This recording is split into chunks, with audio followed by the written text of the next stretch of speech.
악착같이 무너질 때까지 아예 제압을 해버려라. 이렇게. 예? 뭐 그놈이 무너질 때까지 싸워라. 이게 이제 녹취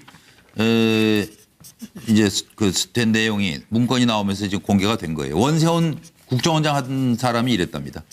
박원순 집요하게 괴롭혔어요. 왜 그랬을까요?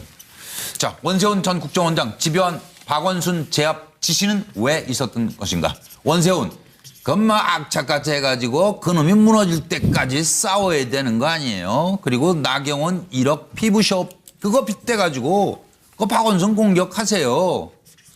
국정원 회의에서 나온 얘기입니다. 좌파 인사, 아들 병역 비리, 박원순 불신임 청원운동 이런 것들을 이제 진행했다 그거죠. 박원순 이제 더는 못 참아. 검찰에 수사 요청. 자, 어버이연합에서는 집회하고 비방 광고하고 서울시장 자격 없는 박원순 물러가라. 박원순 물러가라. 박원순 겨냥 집회 19차례 하고 1인 시위 20번에 800만 원을 꿀꺽 했답니다. 어버이연합 추선이 전날 소환에 부르겠는데 어제죠. 근데 오늘 아침에 검찰에 출석했습니다. 검찰은 어제 왜 소환에 부르는 거였지 이해가 안 되네요. 왜 어제는 안 나왔죠? 원세훈 사실대로 말할까 말까? 사실대로 말할까 말까? 조마조마한 상황이니까 MB 측은 어쨌든 속만 부글부글 끓고 있는 듯 합니다. 들어보시죠. 네, 이 첫 번째 질문 제가 말씀드렸죠. 원세훈이 왜 집요하게 박원순을 괴롭혔는지 그 이유를 한번 좀 짚어봐 주시기 바랍니다. 네, 들어보시죠. 사실 이것 때문에 얼마나 스트레스 받고 힘들겠습니까? 저는 이것이 그야말로 박원순 죽이기라는 그런 정치적 의도가 있다. 이런 얘기들을 많은 사람들이 하고 있습니다. 그때도 사실 이미 갈 의무가 없음에도 불구하고 공개적으로 신고를 이미 했지 않습니까? 그리고 그것도 어느 그냥 사설 병원도 아니고 연세 세브란스 병원에서 의사들이 다 했고 그걸 기자들까지도 다 가서 확인했고 그랬는데 그 지금 또 문제 제기를 하는 사람들은 도대체 무슨 뜻을 가지고 하느냐는 그런 말씀입니다. 저는 연세대 병원이 그것도 서울시장 박주신 병력 비리에 앞장선 이 연세대 병원 윤도 원장은 당장 물러나라! 물러나라! 박주신 병력 비리에 그것도 조직적으로 엑스레이 필름을 바꿔치기 했습니다. 연세대를 절대 믿지 마십시오. 네, 이건 2011년 11월 18일 국정원에서 전 부서장, 전체 부서장 모인 자리 회의에서 했던 녹취록인데요. 원세훈 국정원장이 그러니까 당시 국정원장이죠. 직원들 앞에서 이거 봐, 사실이 아닌 것을 싸우라는 게 아니야. 사실인 것은 상대방이 손 들 때까지 싸워야 돼요. 악착같이 해가지고 그놈이 무너질 때까지 싸우라니까요. 여기서 그놈은 북한이 아닙니다, 지금. 네. 근데 왜 이놈처럼 하셨는지. 말 참 거칠게 하셨네요. 원세훈 전 원장님. 박원순 괴롭히기 왜? 황정수 형. 원래요. 30초만 이명박 하세요. 대통령하고 짧게. 박원순 시장하고 굉장히 가까운 사이였죠.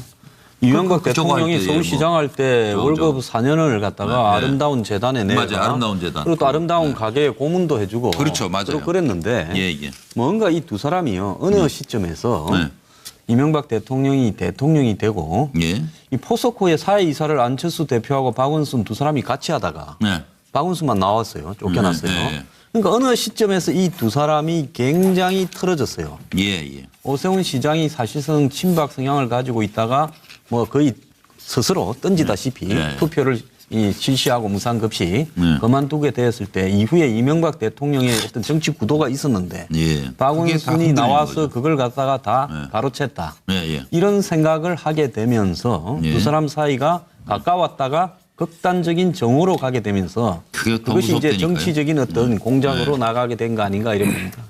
원세훈하고는 별 저거 없죠. 뭐 가심정 가질 일이 없는 거죠. 거기는 원세훈. 이제 이명박 원세훈이라는 대통령이 사람은. 기분 나쁘면 자동으로 나쁜 사람이니까. 아, 그렇죠. 근데 원세훈도요. 정기현 소장. 원세훈도 아마 악감정을 가지고 있었을 것 같아요. 그게 무슨 의미냐면 아, 그래요? 예, 2009년도에 네. 이른바 국정원이 박원순 그 서울시장을 고소합니다. 네. 그때 아마 이게 그 뭐라 그러죠? 헌정사상 이게 처음이라고 그랬어요. 그게 뭐냐면 원고가 대한민국입니다.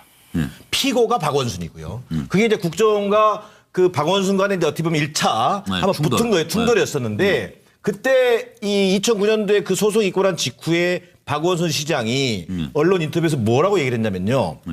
정권이 바뀐 후에 예, 예. 국정원장은 반드시 법정에 설 것이다. 네. 그리고 이 국정원 사찰 소동에 대해서 대통령이 몰랐을 리가 없다. 이렇게 딱 적시했거든요. 아. 그렇기 때문에 이 어찌 보면은 MB와 원세훈 원장에게는 아니 15년 동안의 인연과 악연이 이어진 사람인데 예, 예. 내가 얼마나 서울시장 시절에 시민운동가 박원순을 내가 얼마나 도와주고 케어해줬는데 했는데 어떻게 이렇게 나한테 은혜를 할 수 있어? 아마 배신감에 치를 떨어칠 수도 있고 예, 이걸 예. 또 하나의 좌파 세력 어떤 속가내기 네, 이 맥락에서 박원순을 지목했을 수도 있겠다. 뭐 이런 판단입니다. 네, 서정 변호사. 저는 이게 아까 시작은 정말 이게 사랑으로 시작했죠. 바로 이게 그 아름다운 재단에 월급을 기부하고 그게 바로 등불 기금. 등불 기금으로 이게 시작은 그랬는데 틀어진 게 저는 세 가지로 보는데요. 예. 첫째는 이게 바로 대우나 비판입니다. 2007년도에 이게 박원순 시장이 대우나 정책을 세게 비판하니까 아, 예. MB가 일단 상당히 기분이 안 좋았고요. 저도 방송할 때 뭐 일단 삽질부터 하고 그러니까는 뭐 연락 오던데요. 예, 그다음에 두 그런 얘기 번째는 하지 말라고? 이제 두 번째는 이게 광우병 파동이 생기고 촛불시위 생기면서 그때 이게 좌파 속가내기가 시작되면서 네. 바로 이게 박원순처럼 시민운동하는 사람 중에 약간 이게 진보 이런 사람들에 대해서 이게 좀 탄압 비슷하게 이게 시작되면서 사이가 이제 멀어지기 시작하고요. 정권의 필요성이 있었다. 그리고 이게 마지막으로 결정적인 거는 이제 국정원의 사찰을 박원순 시장이 비판하면서 네. 국정원이 이게 조금 전에 말한 것처럼 네.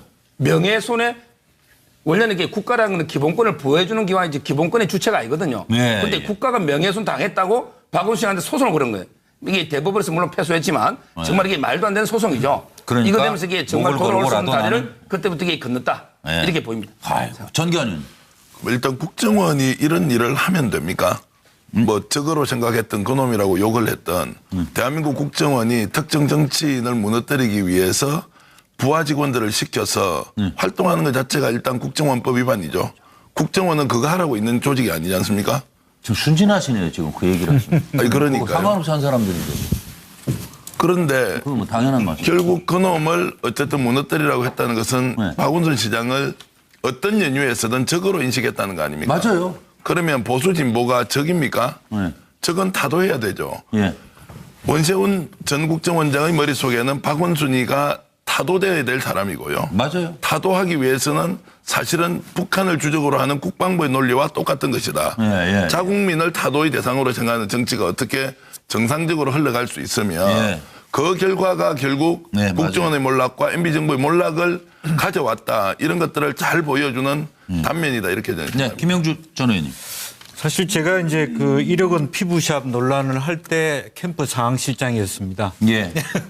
그래서 감회가 새로운데 어쨌든 초대 정무부시장으로서 어떻게 보면 여러 가지 그전에 어떤 좋았던 감정들이 나빠진 계기도 있었다고 저는 들었습니다. 예. 그렇지만 어쨌든 큰 틀에서 보면 예. 그 시대의 흐름 속에서 박원순이라는 사람이 새로운 리더로 부상하는 부분 그것이 크게 보면은 한나라당과 보수의 패퇴로 인식했기 때문에 조직적으로 예. 말하자면 어떤 악 공격을 하고 또 아들 병역 문제에 대해서 얘기를 하고 예. 제가 느낄 때도 지나치다 정도로 말하자면 집요했어요. 그 집요하기도 하고 네, 보관하고. 어떻게 일반 시민단체 그럴 수 있을까 싶을 정도로 신문에 하단 예, 통광고를 통해서 시장을 비판했거든요. 그건 사실은 개인 시민단체가 할 수 없는 비용이 드는 문제였다고요. 예, 예. 그래서 그런 부분이 이제는 이제 드러나고 있지 않는가 그렇게 생각이 듭니다. 예.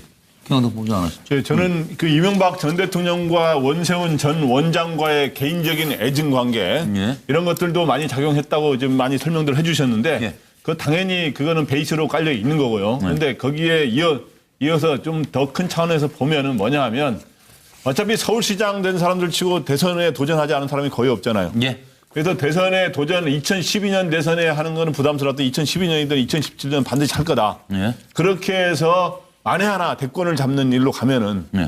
원세훈 전 국정원장 도대체 어떻게 되겠습니까? 그렇기 때문에 싹부터 아예 잘라라. 예. 이런 뜻으로 한 측면이 있고 또 하나는 예. 시민단체에서 활동하던 많이 했기 때문에 진보적인 시민단체에서 민주당과 시민단체의 고리를 차단해서 예. 2012년 대선 전략 차원에서 완전히 고리를 차단하려면 박원순 시장한테 색깔론으로 딱지를 딱 붙여가지고 네, 완전히 그 차단을 해버려야 네. 저기 확장성이 떨어진다. 예. 민주당의 집권 가능성이 떨어진다. 이렇게 만 입에 담기도 그렇네요. 그죠? 나라를 위해서 나라를 국정을 운영한 건지 엄청 바쁘셨다는데요. MB 전직 대통령 이명박 전 대통령. 그래가지고 원세훈 국정원장이 뭘 하는지도 전혀 몰랐다는 겁니다. 그러니까 지금 나한테 정치 보복하는 거다. 이렇게 MB 측은 주장하고 있습니다. 국가 권력 횡포에 국민의 인권은 어디로 가는 것인지. MB 측에서는 지금 무엇을 알아야 한다고 보시는지 생각해 주십시오. 이재호. MB는 이제 나는 모르는 일이다. 그리고 이재호 팔 벌려 없는 적폐 만들지 마라. 이렇게 팔을 벌리고 있고. 옆에 있는 정병국. 피가 피를 부를 것이다. 정진석. 노무현 전 대통령 고인이 되셨는데 부부싸움에 목숨 끊은 것이다. 그런데 왜 MB 책임이냐?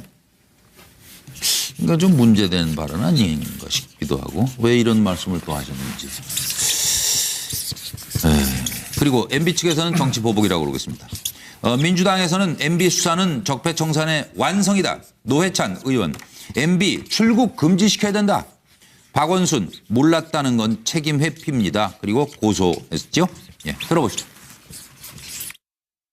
사실 정치검찰을 여당이 만드는 거죠. 네. 만들어 놓고 또 자기네들이 불리하면 정치검찰을 욕하고. 그러니까 내 말은 있는 적폐는 분명하니까 잡아가거나 조사하면 되지만은 예. 공연이 없는 적폐의 가능성 어쩌다 뭐가 그럴 것이다 이렇게 하면서 몰이하면 안 된다. 이렇게 기획 수사나 보복 수사를 하면 안 된다 이 말이죠. 적폐 청산해야죠. 그러나 무엇을 위한 적폐 청산인지 참 지금 하는 행태들을 보면은 되묻고 싶고요. 결국은 피는 피를 부르고 결과론적으로 우리 사회의 어떤 적폐를 청산해서 하나가 되어서 가는 게 아니라 그 분열과 갈등만을 남길 뿐이다. 그래서 어떻게 보면은 정치 보복이다 이렇게 얘기를 할 수가 있는데 이게 또 부메랑이 돼가지고 본인들에게 또 갈 거다. 네, 김형주 전 의원님부터 좀 말씀 부탁드립니다. 짧게 얘기했습니다. 예. 정두원 의원에게 물어보고 싶다. 이 말로 가름하겠습니다. 예? 정두원 의원에게 네. 슬슬 얘기하실 것 같던데요. 기본적으로는 우리 아이고. MB에 대해서 정두원 의원이 어떻게 얘기했는가를 한번 물어보고 싶다. 네, 전기현 의원. 저는 지금 해설이 필요한 시점이 아니라 예. 사실이 필요한 시점이다. 예. 그래서 본인이 참여하지 않았기 때문에 저런 일이 일어나지 않았을 것이라고 추론하는 것은 존중받아야 하지만 예. 우리 국민들이 꼭 알고 싶은 것은 실제로 있었던 일이 무엇인지 이걸 정확하게 얘기하면서 한번 논쟁해보자 이런 말씀을 드리겠습니다. 예. 서 변호사님. 저는 이게 이번 기회에 정말 이게 정치 보복하고요. 그다음에 정치 개혁, 적폐 청산의 개념을 좀 정확하게 정립할 필요가 있다. 제가 보기에 정치 보복 있잖아요. 이건 이게 보통 추측과 선입견. 그다음에 표적을 미리 정하고 저인망식으로 훑기 수사. 또는 이게 결론을 내려놓고 깨맞추는 수사. 이건 이게 정치 보복이에요. 그러나 그게 아니고 이게 정치 그러면 개혁, 적폐 청산은 뭐냐? 이건 이게 오로지 법과 원칙. 여기서 가장 중요한 원칙이 형평성의 원칙이에요. 바로 이게 보수든 진보든 모든 정권의 잘못은 다 똑같이 청산하자. 이게 형평성의 원칙, 법과 원칙. 그다음에 두 번째는 이게 증거와 팩트에 입각한 처벌. 그래서 제가 보기에 만약에 원세훈 국정원장이 그게 증거가 있고 법에 맞다면 이게 처벌, 이거는 적폐 청산이죠. 근데 예를 들어 대통령한테 보고한 증거가 없는데 근데 추측을 내려고 미리 결론부터 내리고 이게 깨맞춘다. 이러면 이게 보복이 될 수도 있는 거고 이건 이게 얼마나 검찰이 과연 이게 증거와 팩트를 제시하느냐 여기에 달려있다 봅니다. 정두원 전 의원한테 물어보라고 물어보고 시작을 했는데 정기남 소장. 기본적으로 좀 전에 서 변호사도 말씀하셨습니다만 이 적폐청산이라고 하는 어떤 시대의 요구를 정치 보복으로 폄하하면서 결국은 모든 개혁의 발목을 잡겠다라고 하는 이제 그런 의도로 보여지고요. 자, MB 이런 말씀하셨어요. 저는 대통령이라는 자리가 이렇게 한가한 자리 아니다 이랬는데 제가 보니까 한가하지 않았어요. 매주 국정원장 대면 보고를 부활시킨 사람이 이명박 대통령입니다. 매주 국정원장으로부터 보고받습니다. 이건 정치적으로 보면요. 국정원장과 대통령이 한 몸이었다는 얘기입니다. 자, 그럼에도 불구하고 당사자들 피는 피를 부른다 정치 보복 운운하는데 이런 이른바 적반하장식 태도를 보일 것이 아니라 네. 먼저 국민 앞에 예, 석고되자는 심정에서 예. 시작하는 것이 필요한 때입니다. 네. 황 소장님의 미소는 평론은 희망사항이 아니라 좀 레알하게 요즘 말대로 리얼하게 말해야 되는 거 아닌가 저는 생각을 하는데요. 저분은 누가 뭐라 해도 새로운 사실을 알려고 할 뿐이 절대 아닙니다. 저분은 누가 뭐래도 나는 한국 최고의 사고 수습에 대해서는 선수다. 네. 지금 부메랑을 건들면 부메랑으로 돌아올 거다. DJ 노무현 때도 조사해야 된다 말을 하잖아요. 예. 그 말을 잘 생각을 해보면 뭔 말을 하는가 답이 있지 않습니까? 애매하게 말씀을 해주시는 평론은 또 뭐 제 말이 이해가 안 가시는 분은 이거 저 평론할 자격이 없어요. 아니 뭐 저는 평론가가 아니고 근데 애매하셔서 시청자들께서 다 알아들으셨겠죠? 예. 김광덕 본부장. 네, 저는 하여튼 이명박 전 대통령이 지금 내가 한가한 자리가 아니다 해서 몰랐다고 주장하고 있는데 국정원의 일단 정치 개입과 이 블랙리스트는 결코 있어서는 안 되고 그걸 알았든 몰랐든 그건 대통령이 알든 몰랐든 중대한 문제이고 심각한 문제다. 예. 그래서 아까 석고대제 아까 똑같네요, 저하고. 석고대제 분명히 해야 되는 것이고 이 정부는 과거에 이런 것들이 반복되지 않기 위해서 분명하게 외과 수술식으로 조사하고 처벌하되 이런 것들이 이제 보복 논란으로 휩싸이지 않도록 아주 현명하게 잘 접근해야 될 것 같습니다. 예. 지금 다 하신 건가요? 예. 이 문제에 대해서? 예. 그리고 선수 한 분 또만 아까만 선수라고 그러셨어요? 예. 이명박 전 대통령이 어느 종목 선수인지는 말씀 안 하셨죠? 사고 수습이라고 그랬잖아요. 사고 수습. 아 이런 문제가 터지면 쏙 빠져나간다. 절대 안 걸려든다. 예. 근데 뭐 원숭이도 뭐 나무에서 떨어졌다고 있다고 그러고 근데 이 회장님은 어떻게 잘못 걸려든 것 같은데요? 예. 지금 이제 지금 뉴스가 들어와서 잠깐 좀 비서 성추행 혐의를 받고 있는 동부그룹 김준규 회장이 사임했다네요 오늘 회장직에서. 그리고 지금 서 변호사님 미국 나가서 안 들어오는 거죠? 미국이죠? 그렇죠. 네, 제 개인의 문제로 인해 회사에 짐이 돼서는 안 되겠다고 생각했다. 그래서 오늘 동부그룹 회장직과 계열 회사의 대표 이사직에서 물러나겠다. 무리를 일으킨 것에 대해서 사과한다. 이거 왜 안 들어오는 거예요? 왜 못 들어오는 거예요? 제가 보기에 이거 출국인 게요. 오비 일학처럼 이게 우연은 아니고요. 저는 이게 소나기는 일단 피해라. 그래서 이게 저는 고의적으로 출국했다 보고 아마 이게 귀국 시점 있잖아요. 귀국 시점에 이게 일단 합의를 해서 고소를 취하시키고 그다음에 여론이 좀 잠잠해지면 그때 쓰기에 들어오지 않을까 이렇게 지금 예측하고 있습니다. 그게 내용으로 적은 건데요. 바로 이게 제가 항상 말하잖아요. 1도, 2부, 3백. 일단 이게 도망가고 그다음에 두 번째는 부인하고 여기까지 부인을 했더라고요. 그런데 세 번째는 어쩔 수 없는 게 백을 써서 나오는 이게 바로 재능적이니까 저는 그래서 오비 일하고는 안 보고 일단 이게 저는 피해갔다 이렇게 봅니다. 그러다 들어오면 또 별일 없이 회장직 하는 건가요? 그거는 이게 이제 재판 결과에 따라 봐야 됩니다. 왜냐하면 이게 친고죄가 아니기 때문에 합의돼도 처벌되면 힘들죠. 예. 네, 알겠습니다. 오늘도 6분 수고하셨고요. 이제 김주아 앵커의 MBN 뉴스 8로 이어드리겠습니다. 고맙습니다.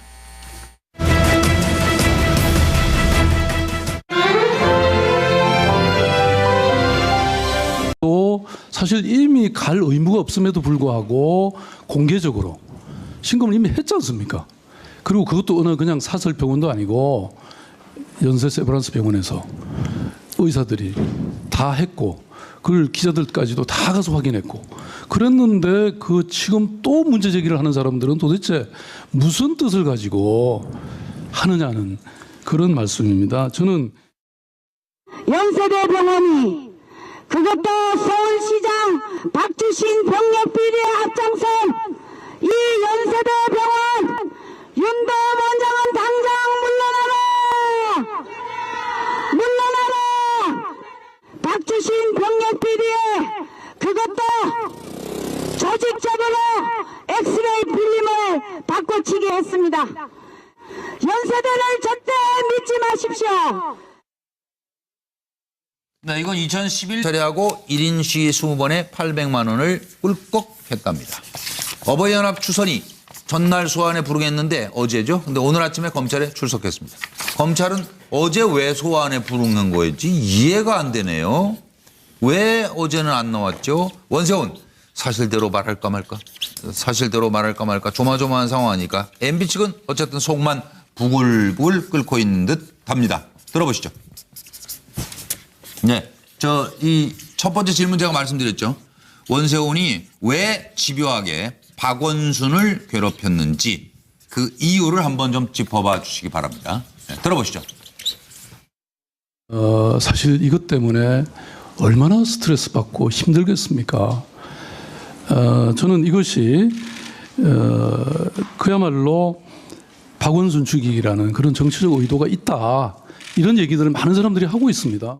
그때도 예. 뭔가 이 두 사람이요 어느 시점에서 이명박 대통령이 되고 예. 이 포스코의 사회 이사를 안철수 대표하고 박원순 두 사람이 같이 하다가 네. 박원순만 나왔어요. 쫓겨났어요. 네. 그러니까 어느 시점에서 이 두 사람이 굉장히 틀어졌어요. 예. 오세훈 시장이 사실상 친박 성향을 가지고 있다가 뭐 거의 스스로 던지다시피 투표를 실시하고 무상급식 그만두게 되었을 때 이후에 이명박 대통령의 어떤 정치 구도가 있었는데 박원순이 나와서 그걸 갖다가 다 가로챘다. 이런 생각을 하게 되면서 두 사람 사이가 가까웠다가 극단적인 정오로 가게 되면서 그것이 이제 정치적인 어떤 공작으로 나가게 된 거 아닌가 이런 겁니다. 원세훈하고는 별 저거 없죠? 뭐 가심정 가질 일이 없는 거죠. 거기는 이제 이명박 대통령이 기분 나쁘면 자동으로 나쁜 사람이니까. 근데 원세훈도요. 원세훈도 아마 악감정을 가지고 있어요. 11월 18일 국정원에서 전 부서장, 전체 부서장 모인 자리 회의에서 했던 녹취록인데요. 원세훈 국정원장이 그러니까 당시 국정원장이죠. 직원들 앞에서 이거 봐, 사실이 아닌 것을 싸우라는 게 아니야. 사실인 것은 상대방이 손 들 때까지 싸워야 돼요. 악착같이 해가지고 그놈이 무너질 때까지 싸우라니까요. 여기서 그놈은 북한이 아닙니다, 지금. 근데 왜 이놈처럼 하셨는지 말 참 거칠게 하셨네요. 원세훈 전 원장님. 박원순 괴롭히기 왜? 황정수장 원래요. 이명박 대통령하고 박원순 시장하고 굉장히 가까운 사이였죠. 이명박 대통령이 서울시장 할 때 월급 4년을 갖다가 아름다운 재단에 내가 맞아요. 아름다운 재단. 그리고 또 아름다운 가게에 고문도 해주고 그렇죠. 맞아요. 그랬는데 악착같이 무너질 때까지 아예 제압을 해버려라. 이렇게. 뭐 그놈이 무너질 때까지 싸워라. 이게 이제 녹취 이제 된 내용이 문건이 나오면서 지금 공개가 된 거예요. 원세훈 국정원장 한 사람이 이랬답니다. 박원순 집요하게 괴롭혔어요. 왜 그랬을까요? 자, 원세훈 전 국정원장 집요한 박원순 제압 지시는 왜 있었던 것인가? 원세훈, 그마 악착같이 해가지고 그놈이 무너질 때까지 싸워야 되는 거 아니에요? 그리고 나경원 1억 피부숍 그거 빗대가지고 그거 박원순 공격하세요. 국정원 회의에서 나온 얘기입니다. 좌파 인사, 아들 병역 비리, 박원순 불신임 청원운동 이런 것들을 이제 진행했다 그거죠. 박원순 이제 더는 못 참아. 검찰에 수사 요청. 자, 어버이연합에서는 집회하고 비방 광고하고 서울시장 자격 없는 박원순 물러가라. 박원순 물러가라. 박원순 겨냥 집회 19